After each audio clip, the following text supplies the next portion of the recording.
And first of all, to say thank you to everyone that sent love and support. I truly, truly appreciate it. And it's been very nice to hear from you. I want to make this video, first of all, because I think there's a lot of people that have a distorted perception of what I do, maybe based on sound bites or based on headlines of articles that are disparaging. The podcast has been accused of spreading dangerous misinformation, specifically about 2 episodes, a little bit about some other ones, but specifically about 2. One with Dr. Peter McCullough and one with Dr. Robert Malone. Dr. Peter McCullough is a cardiologist, and he is the most published physician in his field in history. TESE. Dr. Robert Malone owns 9 patents on the creation of mRNA vaccine technology and is at least partially responsible for the creation of the technology that led to mRNA vaccines. Both these people are very highly credentialed, very intelligent, very accomplished people, and they have an opinion that's different from the mainstream narrative. I wanted to hear what their opinion is. I had them on, and because of that, those episodes in particular, those episodes were labeled as being dangerous. They had dangerous misinformation in them. The problem I have with the term misinformation, especially today, is that many of the things that we thought of as misinformation just a short while ago are now accepted as fact. Like, for instance, 8 months ago, if you said, if you get vaccinated, you can still catch COVID and you can still spread COVID, you would be removed from social media. They would ban you from certain platforms. Now, that's accepted as fact. If you said, I don't think cloth masks work, you would be banned from social media. Now, that's openly and repeatedly stated on CNN. If you said, I think it's possible that COVID-19 came from a lab, you'd be banned from many social media platforms. Now, that's on the cover of Newsweek. All of those theories that at one point in time were banned were openly discussed by those 2 men that I had on my podcast that have been accused of dangerous misinformation. Yeah. Really good. Kind of a lot of detail, a lot of about the other guy, a lot of information, a lot of examples. And I love how he's navigating through the single observer accusations of. I know, that was very smart. What he's saying is, by the way, guys, double observe, is that it isn't one observation and then you're done. It's you're gonna have to give some theory. And then you're going to have to find out the facts. Right. And then you Which have is why to go back and forth. He's like, I'm lead TE. Like, I just want to talk to the person. I know. And we'll get to the information. I do not know if they're right. I don't know because I'm not a doctor. I'm not a scientist. I'm just a person who sits down and talks to people and has conversations with them. Just a little me. Do I get things wrong? Absolutely. I get things wrong. But I try to correct them. Whenever I get something wrong, I try to correct it because I'm interested in telling the truth. I'm interested in finding out what the truth is. And I'm interested in having interesting conversations with people that have differing opinions. I'm not interested in only talking to people that have one perspective. That's one of the reasons why I had Sanjay Gupta on, Dr. Sanjay Gupta, who I respect very much, and I really enjoyed our conversation together. He has a different opinion than those men do. I had Dr. Michael Osterholm on at the very beginning of the pandemic.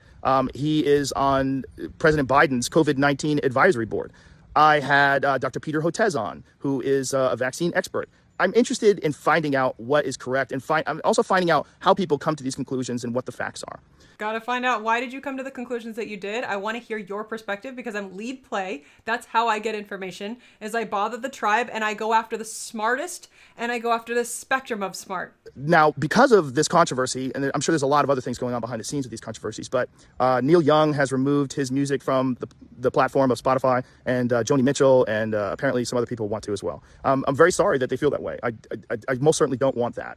I'm a Neil Young fan. I've always been a Neil Young fan. I'll tell you a story at the end of this about that. One of the things that Spotify wants to do that I agree with is that at the beginning of these controversial podcasts, like specifically ones about COVID, is to put a disclaimer and say that you should speak with your physician and that these people and the opinions that they express are contrary to the opinions of the consensus of experts, which I think is very important. Sure, have that on there. I'm very happy with that. Also, I think if there's anything that I've done that I could do better is have more experts with differing opinions right after I have the controversial ones. I would most certainly be open to doing that. And I would like to talk to some people that have differing opinions on those podcasts in the future. We'll see. I do all the scheduling myself, and I don't always get it right. These podcasts are very strange because they're just conversations. And oftentimes I have no idea what I'm going to talk about until I sit down and talk to people. And that's why some of my ideas are not that prepared or fleshed out because I'm literally having them in real time. But I do my best, and they're just conversations, and I think that's also the appeal of the show. It's one of the things that makes it interesting. So one thing when you become the guy at the top, and Jordan Peterson talks a lot about this, people are afraid of the Donald Trump. So you get to be the juggernaut at the top, and then people are like, oh shit, if this guy's a psycho dictator and we have no say, we're going to get fucking abused. So one of the keys that I think that helps somebody like Joe Rogan kind of get through it and have everybody back off is that they see some love from the king. Yeah. Where he's like, I'll listen to you. I'll throw your fucking idiot disclaimer on there. Sure. Right. If all the dumb people want that, I'll put that on there. Right. Like there's some movability. Oh, I could do better at this. I could adjust the schedules and stagger it. So you could feel your body. You could feel a relief of like, oh, he's listening. There's some movable. He's willing to grow. He's willing to learn, you know? Yeah. But then like the reason I kind of give him a C- on this, of a passing grade, but still like kind of like, shit, you know? Is like he's not really seeing how much power that he really does have, and I think that gets a little bit scary to people. And I like watching the CNN people.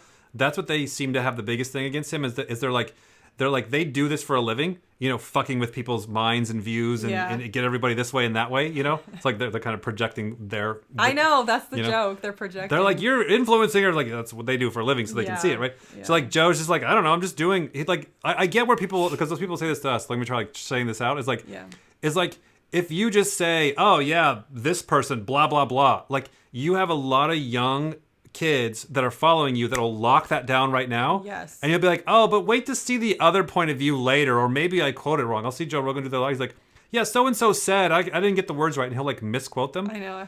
I've made note of that. I like tried not to do that because like if I misquote someone or something and some kid is listening and that happens to be the last video of ours that they watch, they will memorize that. Then they're memorizing that. And so I think a lot of other people are seeing that. Yeah. They're like, Joe, there's 18-year-olds that are watching your shit out of context and going, oh, this. That day, I'm gonna go get the vaccine or not get the vaccine because of what Joe said. They're not gonna read the disclaimer. They're not gonna watch the next week's one and get it a balanced thing. And I do understand that, and I do see that people in power oftentimes don't realize that dynamic. They don't respect he's not respecting his FI. Really, he's not believing that he would have that kind of pull. Emotional abstract pull, as well as absolutely not willing to do the NI. I refuse to know and see what's coming. Right. That. And I refuse to prepare for the possible bad things that are coming because of this conversation. Therefore, you can't blame me for it. Right. It's not my responsibility to know what was going to happen in that conversation. The demon NI, and then the super function of the FE doesn't realize how much emotional tribe pull he has. Very much so. Okay, so last clip here, he's going to talk about Neil Young. This is a side thing, right? So remember, different topic, all in one Q&A, right? Yeah. You know, we're talking about introverts, like they leave a void.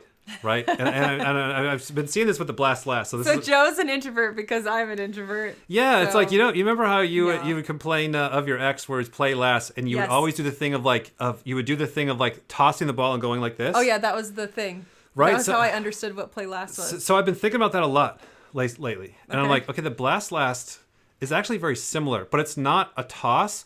It's something more like you're climbing up the ladder. And the Blast Last person is down the ground, and like you're up there, and the paintbrush is going, and the ladder's about to go, and they're just like,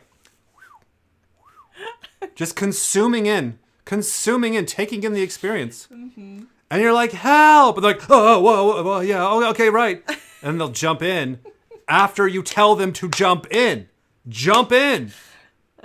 right? So Joe's gonna tell a story where he's literally like when he was a kid, he's like, I was at a bar and Neil Young was playing.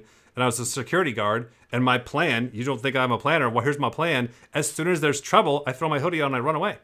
What? I know, right? Watch this. And so now the Neil Young story. When I first of all, I'm not mad at Neil Young. I'm a huge Neil Young fan. I've always been a Neil Young fan. When I was 19, I was a security guard at a place called Great Woods in Mansfield, Massachusetts. It's an outdoor concert amphitheater, and Neil Young was playing there. And that was the last day I worked there. I quit during the Neil Young concert.